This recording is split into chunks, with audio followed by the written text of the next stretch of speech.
The Secrets of Star Wars is brought to you by the StarQuest Production Network and is made possible by our many generous patrons. If you'd like to support the podcast, please visit sqpn.com/give. Hey, this is Matt Landry, the voice of Anakin Skywalker in Star Wars The Clone Wars. You're listening to The Secrets of Star Wars. This is where the fun begins. Hello there. It's a power that Jedi have that lets them control people and make things float. Impressive. Every word in that sentence was wrong. Help me, Obi-Wan Kenobi. You're my only hope. This station is now the ultimate power in the universe. I find your lack of faith disturbing. It's against my programming to impersonate a deity. That's not how the Force works. Force is with me, and I am with the Force, and I fear nothing. Remember, the Force will be with you, always. You're listening to The Secrets of Star Wars, where we talk about everything connected to that galaxy far, far away, from books, TV shows, movies, and more. And fan movies today. We are looking at the deeper themes and meanings found in the Star Wars universe. Be sure to follow The Secrets of Star Wars. We're on Apple Podcasts, Spotify, your favorite podcast app, or you can catch us on the StarQuest YouTube channel. You can also follow us on Facebook, where we are at facebook.com/StarQuestMedia, on X, where we are at SQPN, or on Instagram, where we are at StarQuest Network. And be sure to get your official Secrets of Star Wars gear at SQPN.com/merch. I'm your host, Thomas Salerno, and as mentioned, today we are covering Star Wars fan films. And joining me for this discussion are Patrick Mason. Hello, Pat. Howdy, Thomas. Hey, and Kathryn Laffrey. Hello there, Kathryn. Hello. All right, so but before we jump right into all these awesome fan films, I just want to put out there, like, when did you guys first become aware that Star Wars fan films was even a thing? Because I don't think I even really was aware of that until maybe a few years ago or something. Like, well, what about you guys? Like, I wasn't even like really aware how big this was in terms of fan productions. Yeah, I guess it was social media. Yeah. And you know, or flipping through YouTube. But yeah, I guess within the last 2 years, all of a sudden my Instagram, probably thanks to being on StarQuest, all of a sudden I'm getting all these just crazy, fun, sad, deep, you name it. There's so much out there, and it's fun because I love when the story keeps going. There's always a story in between a story.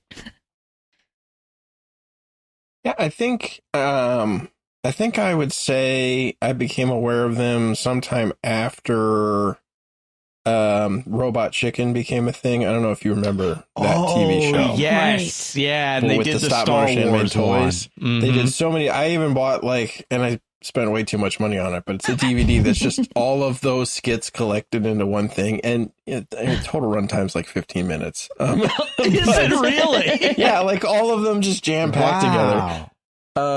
But it's really good. But after that, I would occasionally search for those on YouTube, and then I started noticing other fan made stuff start to pop up, and that was like one side of it where I started noticing other, toy.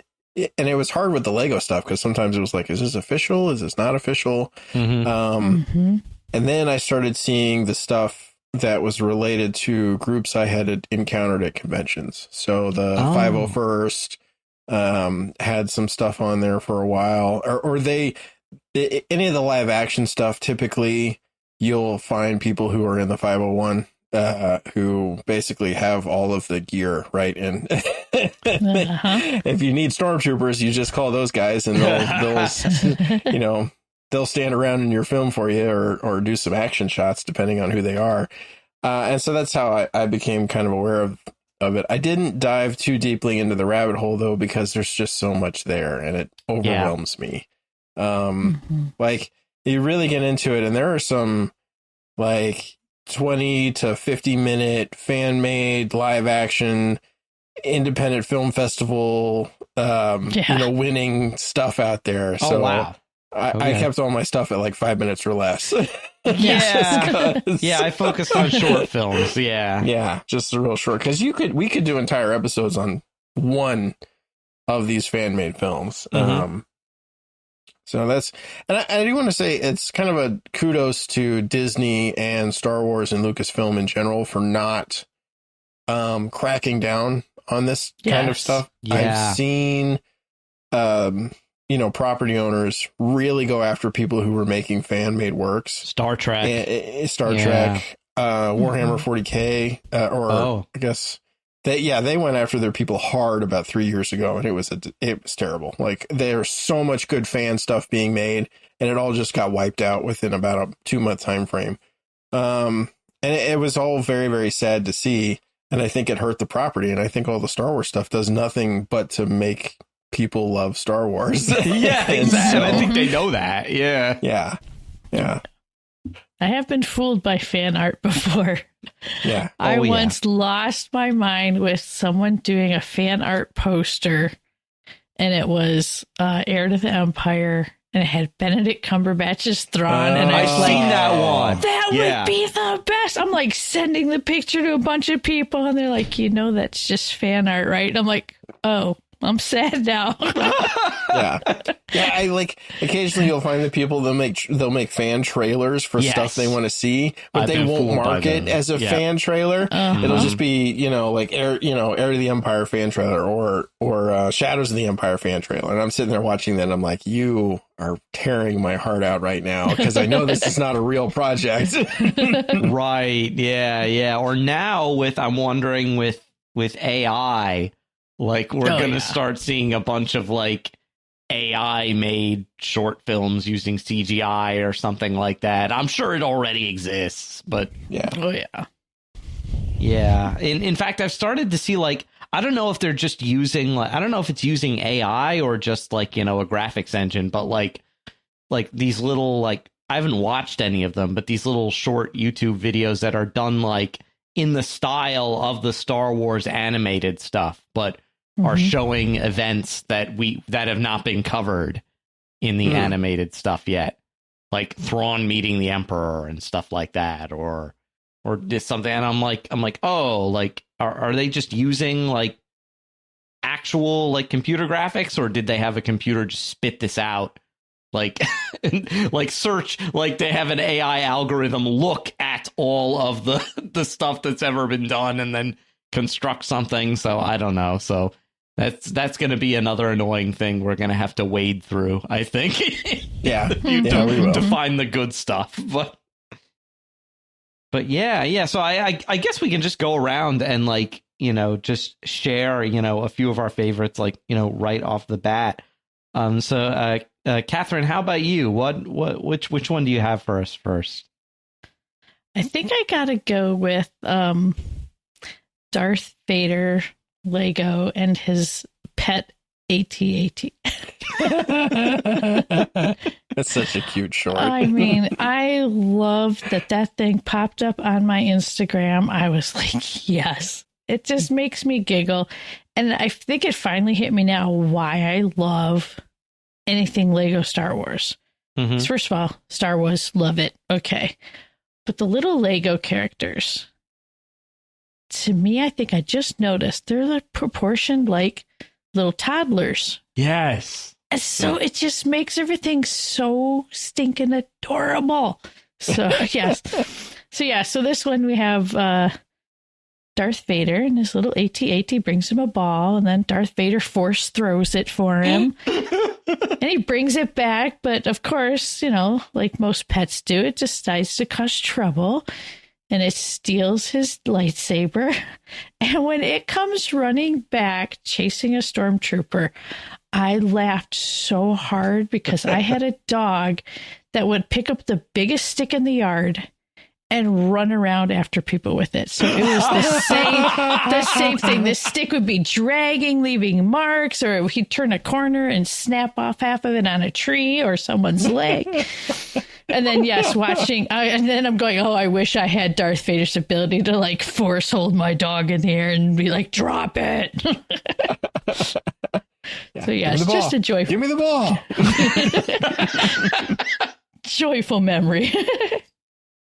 Yeah, and speaking of Lego, the first couple that I put on my list were, I think, some of the first Star Wars fan projects I watched on YouTube, and that's this Lego movie called Storm Trippin', and the first one is about a stormtrooper. Like, he's already dressed as a stormtrooper, which is funny, but he's a stormtrooper going to the Stormtrooper Academy to learn how to be a stormtrooper, but he's a complete klutz.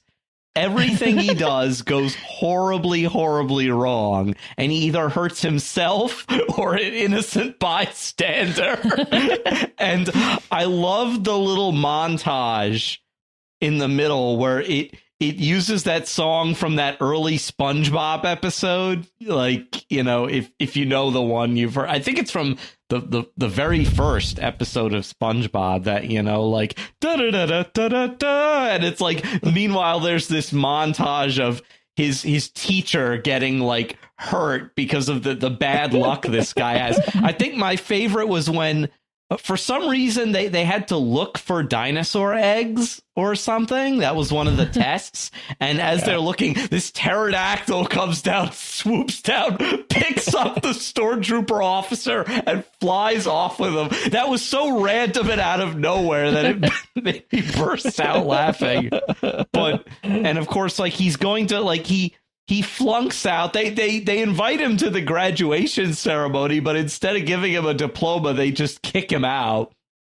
And he meets a young lady who was kicked out of the Jedi Academy, and the two of them walk off into the sunset together, and it's a really heartwarming thing. Just so wholesome. I love it.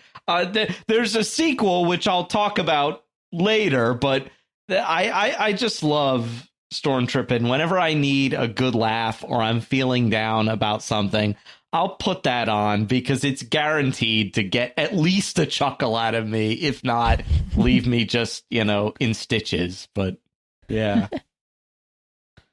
Yeah, I love the where they're at the desert patrol, and he's looking around and looking around. And he keeps looking back at the commander, and he looks back, and then the Tusken Raiders just come and grab the commander and run off. He's still just looking around, can't see anything. That is the type of humor I love. That sort of off the wall random stuff that involves like double takes like that. That's what I love. I love that so much. Yeah. And I love, what was like, Darth Vader even makes a cameo where like there was a bringing bad news to Vader. That was one of the tests. Yeah. Officers getting thrown around, smashed into stuff.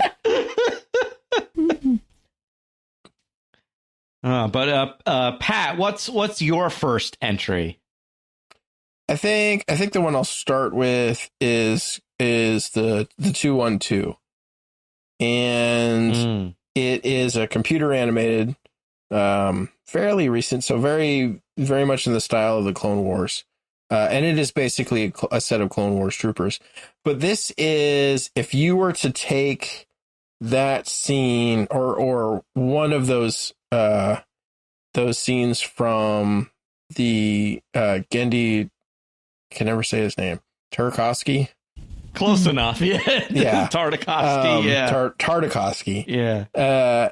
And you were to take that, you know which group of clone troopers I'm talking about. The ones that don't talk that much. Yeah. Yeah. Mm-hmm. If you were to take them and move them into the kind of animation that you have for Clone Wars, the 3D one, that would be what this is. And it is them basically acting as a strike team coming down. They more or less get trapped, but you have the two heavy gunners. You've got the sergeant with the two guns or the two pistols. You've got, really good. It's a really good kind of dive into what squad tactics look like if you don't really care so much if some of your people die. Which it's a very different, tactic in warfare, that effectively both sides are using, because you got clones on one side and troopers on the other. And while, we believe that a clone would have a soul and is a full person and everything, that's not necessarily the Star Wars system there. But it's a good look at how that would play out. Grievous makes appearance at the very, very end. You don't see him in action, but he kind of comes out of the dark at the end. It's just a really cool, like, this is awesome to watch, kind of one of those shorts. That was fun. I was glad you shared that one. But man, as soon as I saw them trip the light beam, I'm like, oh, this is not going to go well. I was like, no. But great action. It was a lot like the cartoons that we talked about, but like 3D animation, fabulous. And the best rendition of Grievous's face. That was fabulous. Yeah. Oh, yeah. And I notice a lot of these are why they're great is kind of like rule of cool, like stuff that's almost like so cool that like the movies just didn't do it, or it wouldn't have like fit the sort of normal tone that a Star Wars movie has. But they're just like, heck, let's just go for it. Let's do it. What do you like? It's like a lot of these must have started with, what would be awesome. Yeah. And that's that's the phrase that probably launched a lot of these short films. Oh, yeah. Yeah. Well, I mean, you think about it, you've got nothing to lose, right? It's not like any of these studios are making like money off of this, right? Because if they were, then Disney would be coming after them. Right. Because that's what gets you in trouble for copyright. And while all the funny stuff would make it through the parody law stuff, the non-funny stuff wouldn't. Like this stuff would probably get pulled. And so for them, there's like, let's just do it and see what it looks like and see if it's fun and cool and whatever. And so there's a lot less when you're a studio and there's very little holding you back in that regard, then let's just have fun with it. So Kathryn, what's your next entry? My next one is definitely having fun and too cool for school. Another Lego one. And it's the reenactment of the high ground. Except this time Anakin pulls a handgun. There's no bullets in Star Wars. There's no bullets in Star Wars. I can deflect that. That was really fast. But then when you get all just Force Seal, and he's like, what? Force Seal. Oh my gosh, that was just putting. Turn to the dark side. It was just putting so much together that everybody wanted to poke fun at, and or to point out, like, why didn't this happen this way? Yeah. I mean, he takes his lightsaber at the end. That's when you get the I hate you. It's like, that was just brilliant. Nothing worse can happen. He catches fire. I mean, the only other thing that would have been super hilarious to add was if Obi-Wan would have gone, it's just a flesh wound.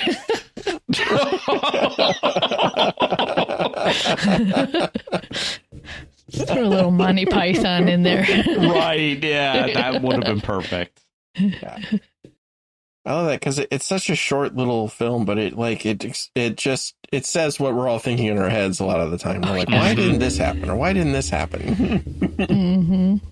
Right, yeah. And then for me, like, I do that a lot with Star Wars, where it's like, I'm like, okay, I'll buy it because it's cool, but wouldn't they really have done it this way? It's like, it's fun conversation fodder.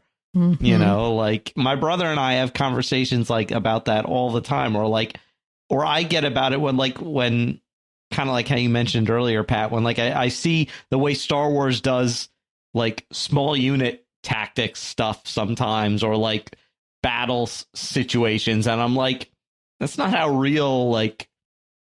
that's not how I've read this works, like, yeah. Or even in universe stuff where it's like, I'm like, why didn't the Empire bring an interdictor cruiser here so they couldn't escape? It's like, like I'm always questioning the Empire's like wisdom of tactics sometimes. But yeah, I like that that those are fodder for like, fan films like this, like those questions we always ask ourselves and visualize. That's a lot of fun. And yeah, so I mentioned my next one is also Lego. So again, that's Stormtrooper Part 2, A New Home, where the Stormtrooper and his Jedi wife, after getting married, buy a very nice home, apparently on Tatooine. But the Empire destroys it, or I guess totally not the Empire, the sign says. It was totally... I like how they buy it. Oh, yeah. Right, from the Rancor. Rancor Realty. Yes, yeah. We buy it, like, the Stormtrooper holds out cash, his wife has a bone, and then all of a sudden the Stormtrooper also holds up a Lego Gamorrean, and that's what seals the deal. Like, yes, like poor Gamorrean, he's gonna get eaten. Yeah. Aww. But their house is destroyed, and I liked all the little visual gags when they went to the power converter place. Mm-hmm. Like two for one power converters, and Luke's walking out with some power converters. Han and Chewie are there for some reason. Yeah. Blue milk, $4.95. Blue milk, yeah. But like, it's so sad. Their house is all destroyed, and they end up having to like pawn their land speeder off to Jawas, and even the wife has to pawn off her wedding ring just so that they can get this really crummy spaceship that's falling apart. And they end up going from planet to planet trying to find a home. They go to Hoth, but the Empire's there, and they're trying to build an igloo, and the Empire keeps coming over this what are they called? Those searching droids, the probe droids. Oh, the probe droids. Keeps knocking over their igloo or whatever. They go to Endor, and their house is infested with creepy Lego Ewoks everywhere. They're coming out of the toilet. They're coming out of the fridge. That was so weird. And then, so like finally, like after all these attempts to get a home, they end up in I don't know if it's supposed to be Nar Shaddaa or something, but it's some kind of seedy city planet, and they're completely homeless. Like they're living on the street, and they're getting rags out of the dumpster to like sleep on, and like I got like choked up. I'm like, why do I care for these little Lego people so much? You know, it's like and I was wondering, I'm like, he must feel so bad. You know, he's trying to provide for his wife and he can't. And then like all of a sudden he has this like realization when they're both like, you know, begging on the street, because he's been carrying around this sign that says like home on it, and every time he thinks they're buying a house, he finally goes over and just puts the home sign on his wife. So it's like, wherever you are, that's where home is. And I was just like, you know, like, it's like this is so heartwarming again. Like, and then they end up forming like this little community with other homeless people on the street. Like they have this nice like home for the homeless is what they end up building. And it's like, and they have this nice group shot at the end of them and all these other people, and they all have a sign that says home on it. And I'm like, that's just great. That's the most affirming, like heartwarming thing I've seen in a while. I'm like, oh, I forgot how sad that one was, but yeah, kudos to, you know, them, you know, making us care about a dropout stormtrooper, and who that's a Lego person nonetheless. But yeah.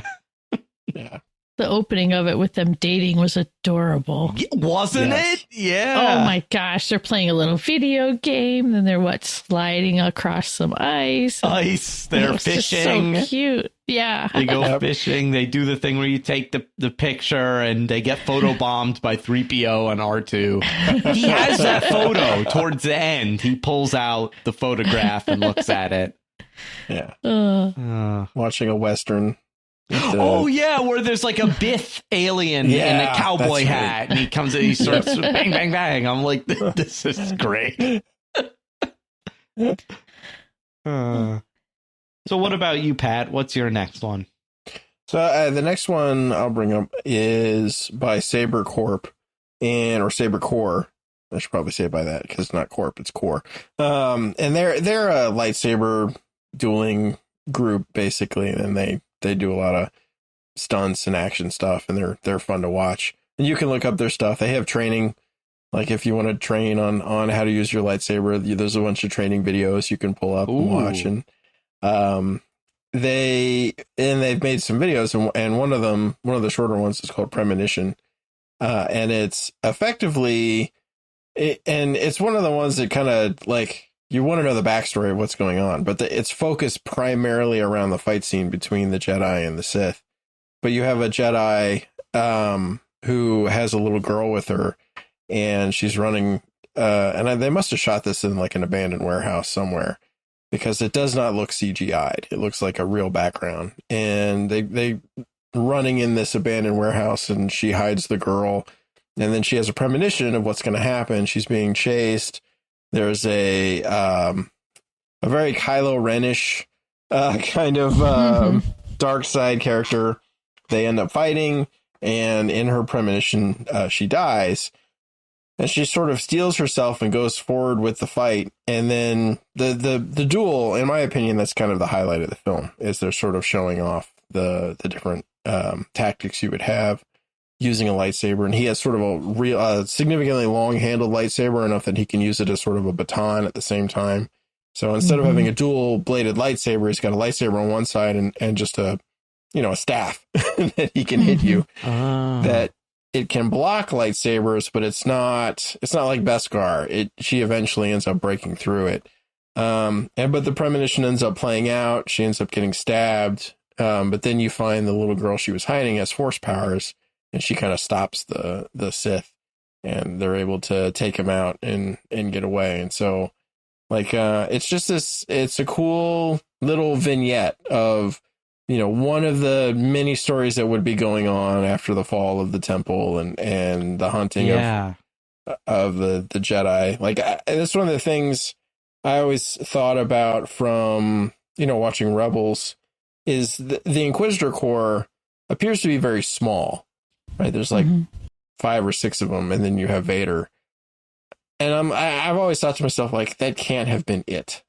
Like, there have to have been, like, if they're really going to try and, like, get all of the Jedi, granted, you had Order 66, which was probably very effective, but, like, as big as the temple was, and as many Jedi as there probably were, like, there had to be a much larger core of these Inquisitors out there. And so having these kinds of stories, I think, is really good ground for, lightsaber fights. Yeah. All right, Pat, be honest. You put it out there just to make me cry, because I did.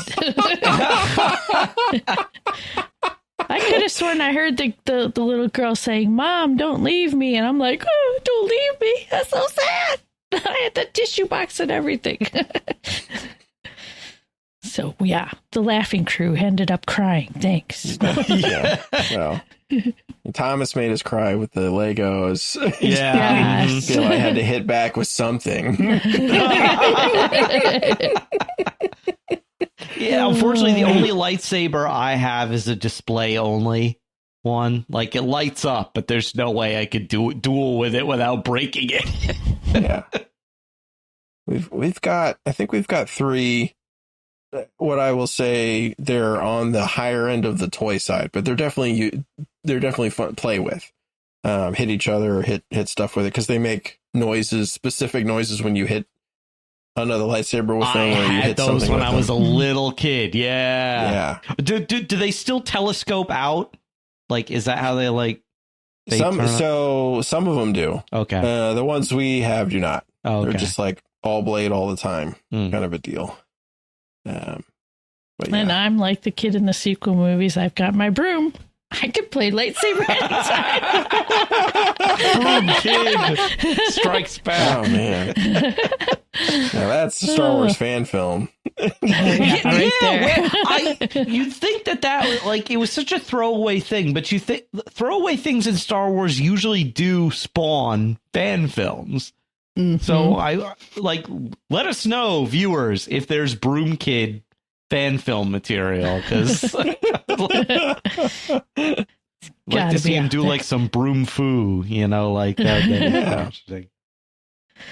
All right, Kathryn, what's next up on your agenda? All right, so my next one is peeking behind the curtain of the movies being made, and it's called Sound Guy. And you're watching a guy trying to hold a boom mic while Darth Vader and Luke are battling it out in Cloud City. And he watches Luke's hand go flying, and he's like, "What?" And then all of a sudden, you get the scene of "I am your father." The guy holding the boom mic's like, "No way, no!" It was just awesome. Then watching Luke fall, and he's like, "What?" Yeah. So yeah, it's fun. Yeah. It's short. He's like, he takes the boom mic and he like dips it down lower as Luke's falling. It was awesome. I laughed so hard with that because it's something you don't think about. What's it like for the people on set when all this is going on? Yeah, the cameraman freaking out. What? Because what isn't it like in actuality? They didn't know what the line was going to be, right?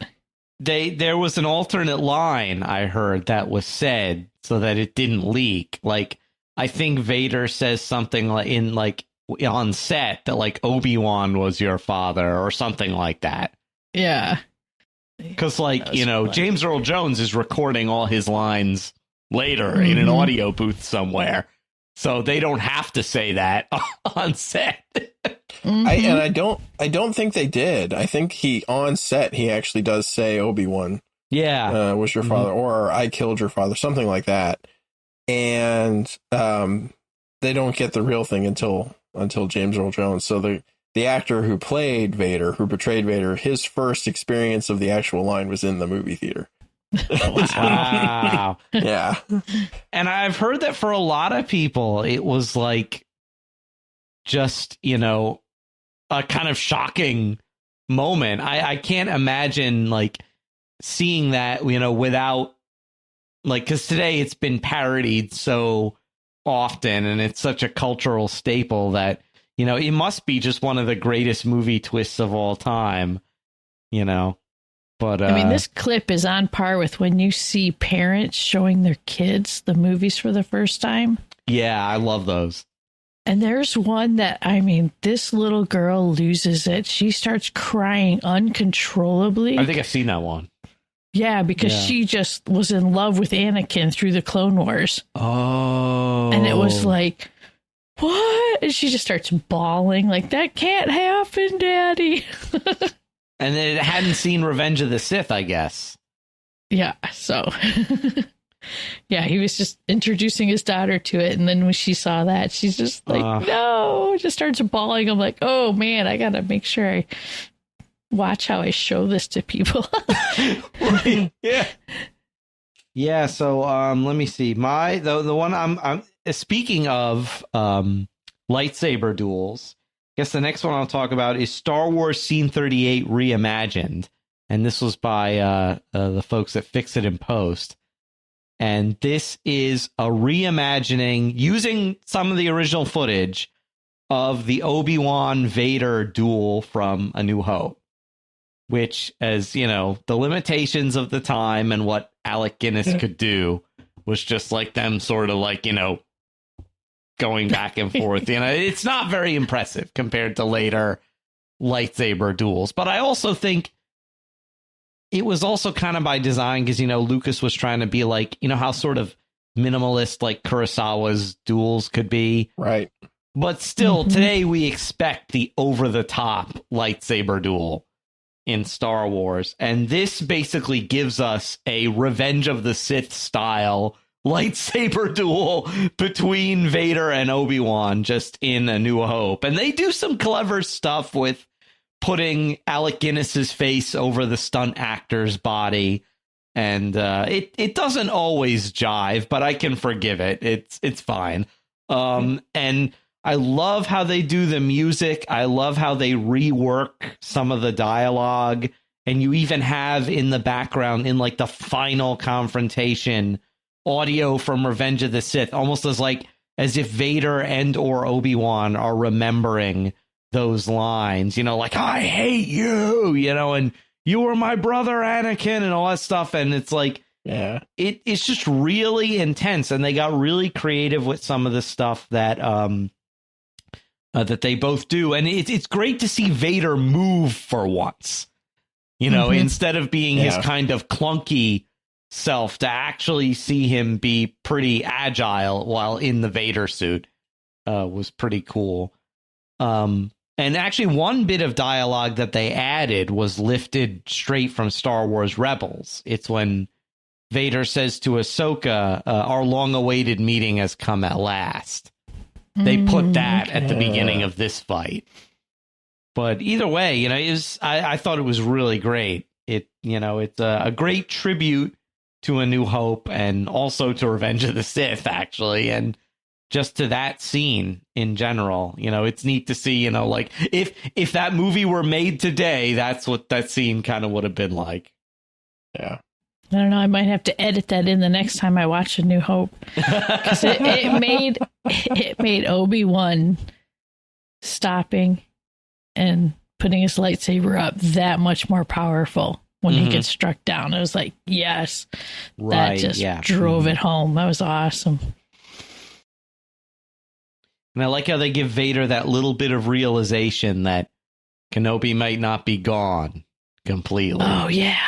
That ending, that was good. Yeah, where he kind of hears, because Luke hears, run, Luke, run. And Vader senses it, and he's just like, Kenobi? It's something like that. And that's all they needed to do. And that was great, yeah. But it brings up a question. Because they show Vader picking up Obi-Wan's lightsaber. I'm like, where did that go? How was that used? What happened to it? What happened to it? Yeah. Mm-hmm. That's true. We never learn what happened to it. Huh. Fodder for more fan films. What if there's a fan film about that one? Yeah. I mean, I hope it didn't blow up on the Death Star or something. This was in the Emperor's junk drawer for a couple of years. Right, yeah. Gets used to make some toast at some point. So what's your next one, Pat? So my next one it's called Malik. And it's just this interesting little story. And it's another one it's fairly short, but it kind of makes you want to, like, what happened that got these characters here to where they're at, and then where does it go from here? So effectively what you have is two scenes interspersed with each other. One scene is the character who you're assuming is Malik, who never looks at the camera. He's kind of staring out into space. He's on the bridge of some kind of Imperial ship, and there's Imperial officers behind him, or Imperial seeming officers. And he's talking to him about, the planet. We've got no communication from the planet, and they haven't surrendered yet. And it's sort of this seemingly mundane kind of discussion going on.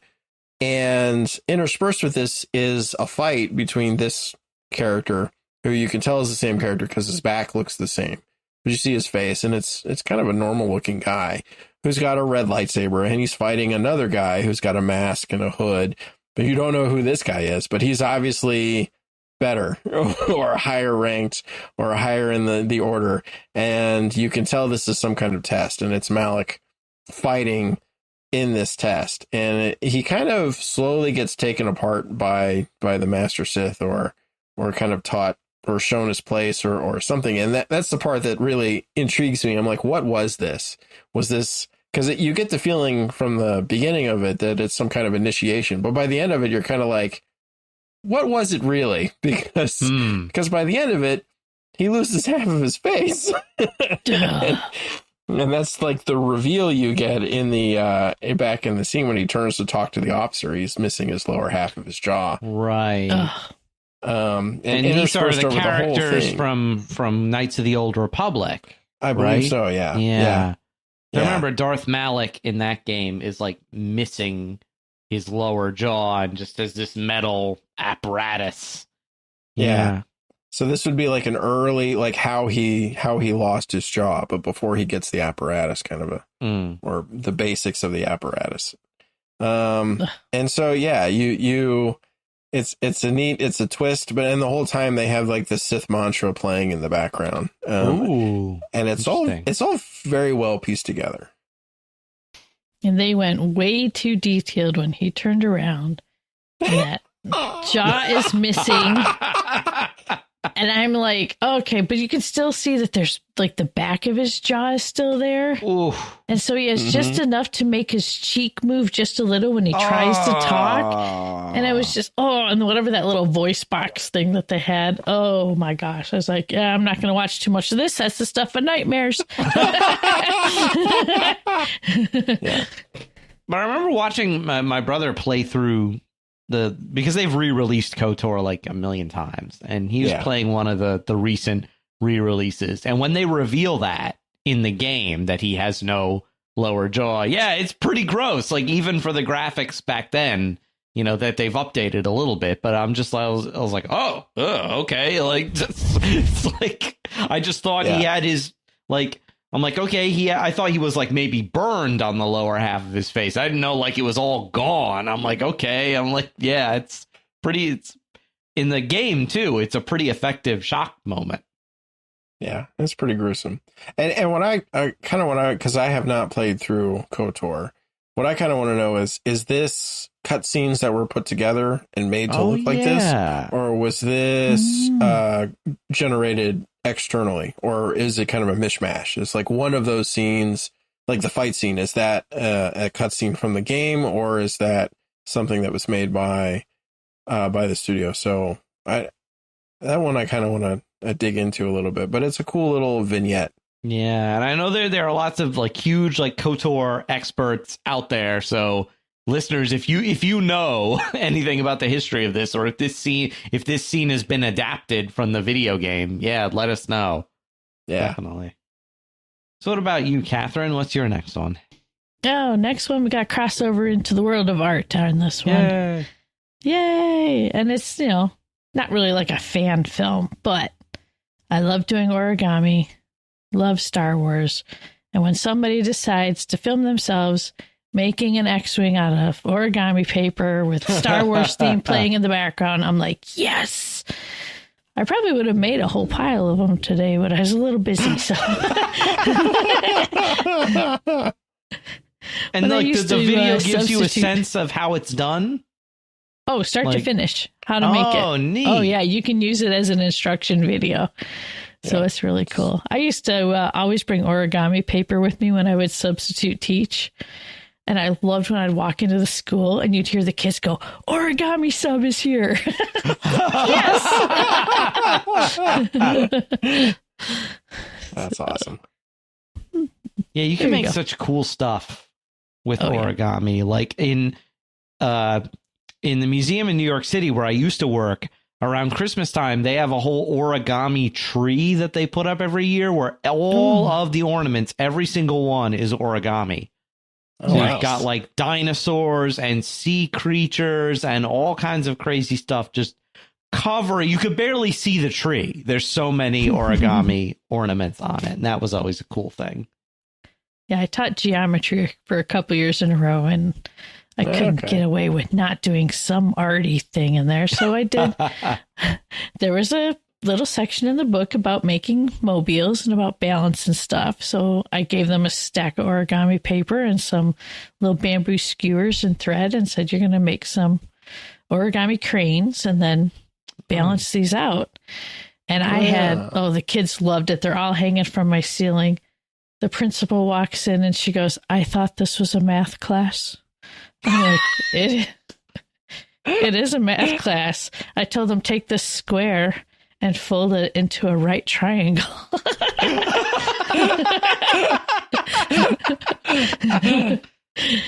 So, good stuff. So, I think, Pat, both you and I seem to really love ships and spaceship combat. And I have a bunch that I'm going to lump together later, but One that I want to stand out is the fan film Star Wars TIE Fighter, which is completely animated and is done in an origami. See, I'm thinking Japanese, so I said origami anime. And it's done in an anime style. And I remember when I first saw it, I didn't really like it because I'm like, oh, the rebels lose at the end. But then it's like, you know, as somebody in the comments of that video pointed out, the rebels probably lost a lot during the war. Time. Yeah, most of the time. You don't go up they lose Hoth. Like it's right. Yeah. And you don't go up against 2 Star Destroyers and an interdictor with that tiny little fleet they had and come out good on the other side of that. So it's really awesome. It's got a killer soundtrack with this awesome sort of 80s guitar kind of awesome. It's awesome. And it looks just like, I don't know, like I haven't watched a lot of anime from that period, but like Gundam or like Macross or something. That's what it looks like to me. But it's just cool getting to see. And, you know, we've been blessed recently with a lot of Star Wars anime content from Disney. But it would be cool to see something almost just like this, but with that kind of budget, you know, like, but, you know, so it could be longer than this, but and with some actual dialogue with it as well, because in this you only get the music and the sound effects, the characters. You can see the characters' lips moving, but they don't say anything. But I thought what was really cool about this one is that you get to see the different kinds of TIE fighter all sort of working together and playing to their strengths, because you have just the generic TIE, but then it shows that, you know, the Interceptor with its, you know, more variety of weaponry can do some cool things, and they can both kind of cover those sort of lumbering TIE bombers to actually get them to where they need to go. Yeah. And it was just a really cool little anime short. It was like Top Gun meets Star Wars. Yeah. Although when I first started watching, I see the whole, you know, hype about the TIE fighter. I was like, oh no, Thomas is going to the dark side. No, there is a really cool, and this isn't so much a fan video as a fan film as like a montage somebody made, but there's a great montage of X-Wing footage from the movies set to that song from Top Gun, Danger Zone. Nice. Danger Zone. Yeah. And which is really cool. There's another one they do too. Can't Stop My Heart. Which is amazing. If you ever need like a pick me up, that's a good one. But yeah, it's cool. Like animated, like what's that old 80s show that had the lions? Voltron. Legendary Defender. Gosh. Yeah. That is a throwback. It does, yeah. It's nice to see TIE fighter tactics actually being used correctly. Right. They're just being sent in like swarms to die. Yeah. You know, right. like. So yeah, Pat, I see your next one is also Starfighter related. Yep. Yeah, so it's Star Wars X-Wing, and it's a scene from the books. If you ever read the books, the Rogue Squadron, I believe it was Rogue Squadron books. Is that actually a scene from the books? From the books, yes. Yeah, because they mentioned I think it's Wraith. Yeah, they mentioned Wraith Squadron, and I was like, is that just an Easter egg, or is this from the books? Okay, so that... No. Yeah, that was the attack on Coruscant that happens, I think, in book 4, maybe. But that's when they have the Lusitania, or is it Lusitania? The Lusankia. Lusankia. Yeah. I always want to call it Lusitania. I always say, like, no. I always want to call it the Lubyanka, like the Soviet prison. It's kind of a combination of those two things, Lusitania and Lubyanka. They put them together, you get a super Star Destroyer, apparently. Yeah. Like, but yeah, so they it's this super Star Destroyer that got built into Coruscant underneath the Senate building. And when the jig is up and it's time for the Empire to beat it out of Coruscant, they lift it out of the surface, and it's during the fight, and so that's what you get to see. It's a really cool, in my opinion, a far more cool battle scene that we get from a ship to ship perspective than the Battle of Coruscant that we get in episode 3, which was, the Revenge of the Sith, which was just disappointing from a ship to ship fight perspective. But we get this. This is a lot of fun. It's very reminiscent of the fight at Endor, the kind of battle you get there. It is computer animated, but it's very well done. And you have the characters and then you get to see the rise of the Super Star Destroyer and the fleeing of the Imperial. So I just thought it was cool that they took something from the expanded universe and they made it into one of these fan films. And I think that's probably, if you really search for it, you'll find a lot of them like that.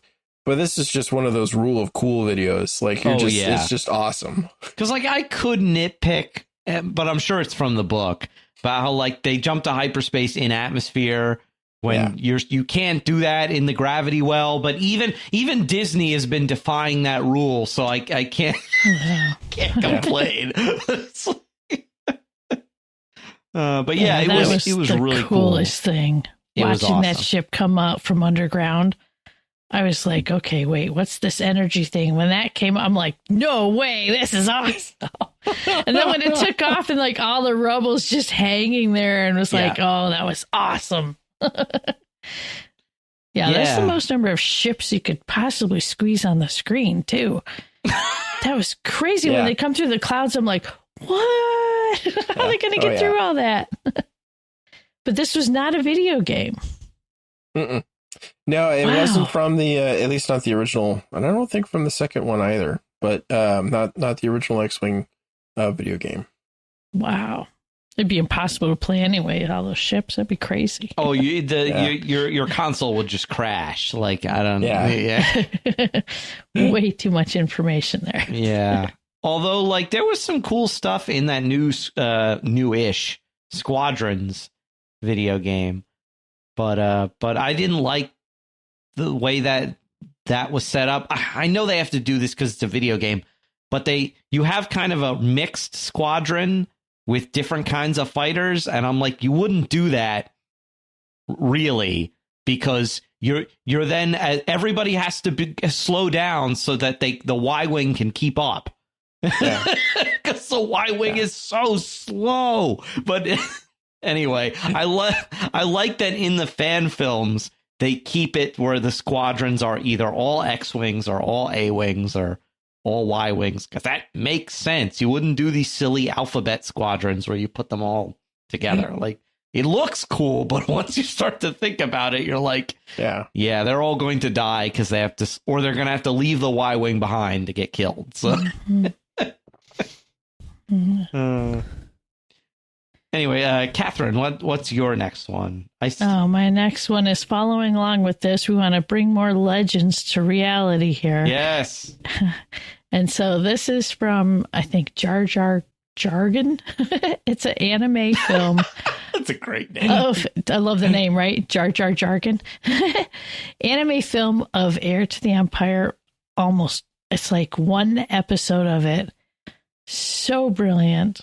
The way that they did the characters, the way Talon Card looks. Wow. That's how I was like picturing in my head, and his little wolf pet thing. Oh, yeah. Then, of course, get to see Mara, who's one of my favorite Star Wars characters who doesn't really exist. Whatever. And then seeing Thrawn walk around with his, what are they called? Yeah, the salamander guys. Oh, the Isalamiri. Yeah. Yes. Having that on him and just seeing it like slightly move, it almost like Komodo dragon like. Just brilliant. I mean, I love it. I want the whole thing. I want it on the big screen. It could be all anime. Just like they did such a good job with the anime stuff for Visions stuff. Yeah. Oh, Middle Earth. Okay. Oh, Middle Earth. Yeah. Oh, for War of the Rohirrim. You know? Yeah. Yeah, why not do this with some of our Star Wars legends? That'd be fabulous. And just put the big Legends banner up before the movie starts. Exactly. You have it on all the books, so like, just so, okay, we know going in, this is an alternate timeline. All right, let's do it. Yeah. Yeah, because, it was beautifully done. And people are used to it now with Marvel and all that. We're used to alternate timelines. Audiences get it. They're not stupid. You can show them alternate universes. So, yeah. Yeah, we've had, 4 versions of Spider-Man now? Yeah. Five now? And that's just in the last 10, 20 years. Wow. And then you throw them all together in one movie. Why not? Yeah, why not? Why not break the bank? That was such a good movie. Anyways.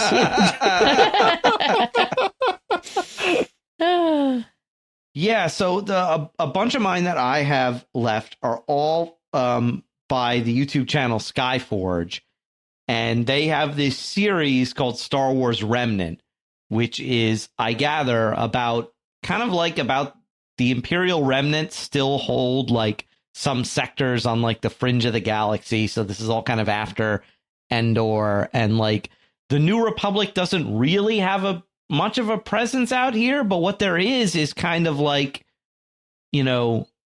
almost like local military forces, and these rangers and other local militias who protect these planets from the Empire.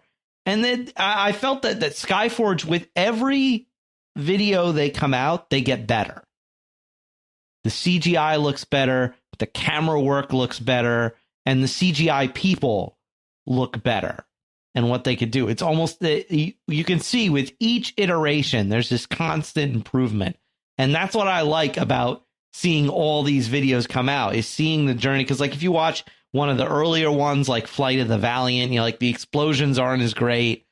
And like, some of that one my kids thought was a Lego one at first. They thought it was a Lego one. They're like, I can see the minifig inside the A-Wing. And I'm like, no, it's not. It's not Lego. No, yeah. Yeah, and the ships and some of their movements are a bit stiff, but it's like, but yeah, you can just see with each one, they get so much better. Like these 2 recent ones, the chase, that's really, really good because it's about an A-Wing pilot. He's the last survivor of his squadron, and he decides he's single-handedly going to take on this space station that's full of TIE fighters. And the character doesn't say a word, but just the looks on the CGI character's face, you get what he's thinking. You get what he's, and that you see the moment when he makes the decision, like, to heck with it. Let's make or break. Let's do it. I don't care. I might die doing this, but let's try and take out the space station. And he didn't have to say anything, which was so great that they could do that with a little CGI man in an A-Wing. Yeah. Which was so great. And the new one that I think just came out maybe even like a week or 2 ago or within the last few days was Rangers on Patrol. And by the way, this YouTube channel is great because before these videos come out, they do little lore drops about the ships and about the characters. And they've been introducing us to these 3 Ranger pilots of the X-Wings. And like give tidbits on their backstories and all that neat stuff and where they're from and what they've seen, and it's all really great. And yeah, I liked how in this one, they weren't fighting the Empire so much as they were protecting a convoy from pirates who had attacked. And I just thought it was all really well done. I love Star Wars ships, and I love seeing and for somehow they've also managed to match the look in CGI of that old ILM model work. It's very eerie. But yeah, even though they're not using models, like I know like some of the new shows on Disney Plus have actually used model work. But in this, they found a way. I think it has to do with the lighting. They found a way with the CGI lighting to make it almost look like model work. And I appreciate that. Yeah, I will say for those, you do have to be ready for to watch the Rebels lose. quite a bit. Yeah. But if you're down for watching that, they're really good. Mm-hmm.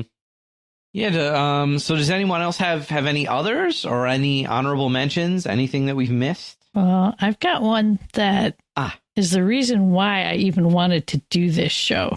Mm-hmm. And it was, it's called Darth Vader's Journey to Redemption at Padme's Tomb.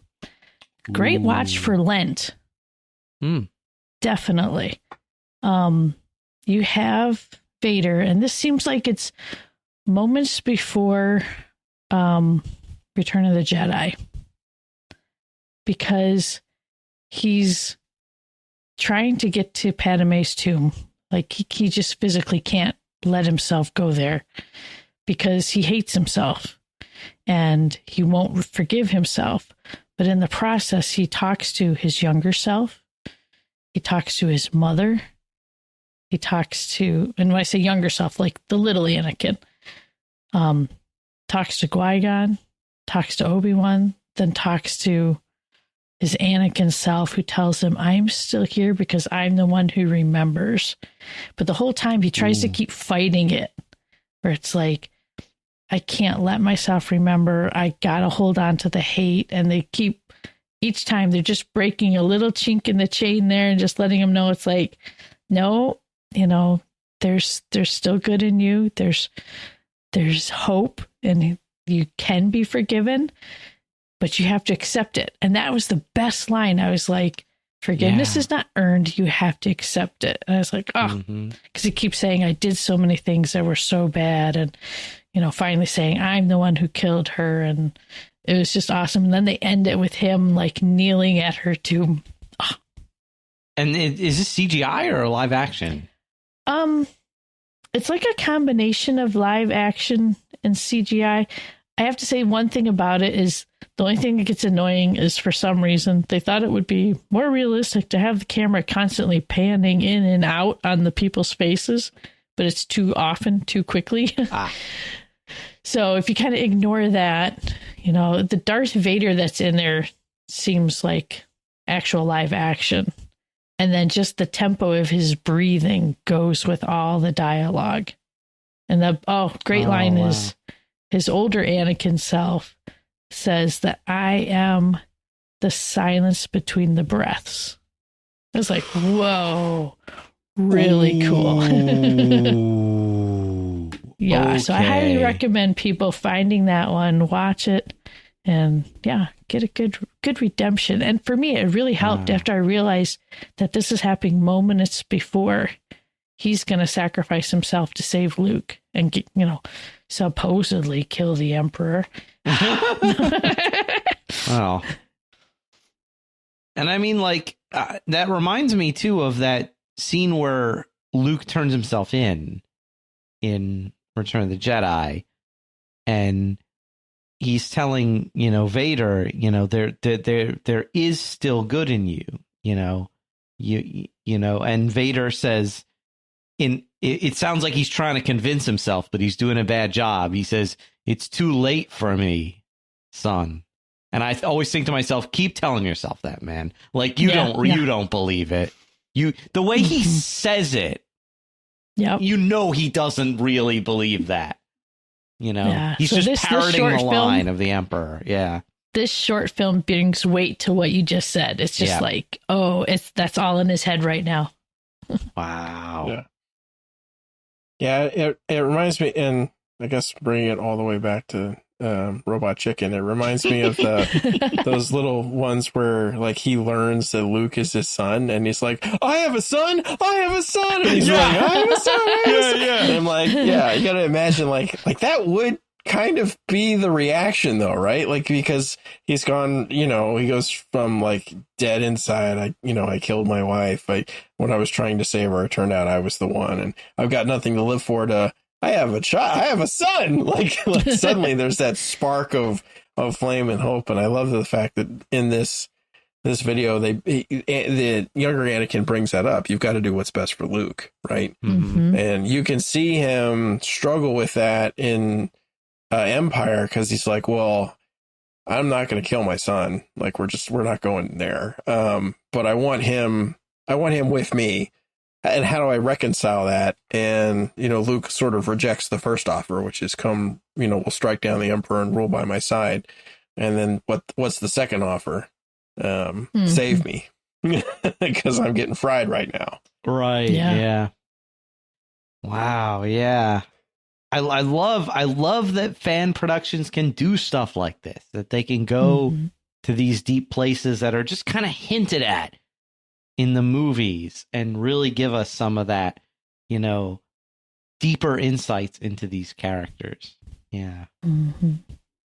But yeah, so and we'd love, by the way, to hear from all our listeners. I'm sure we've missed a ton of stuff because the ocean of fan material is wide and deep, right? So yeah, please let us know your favorites.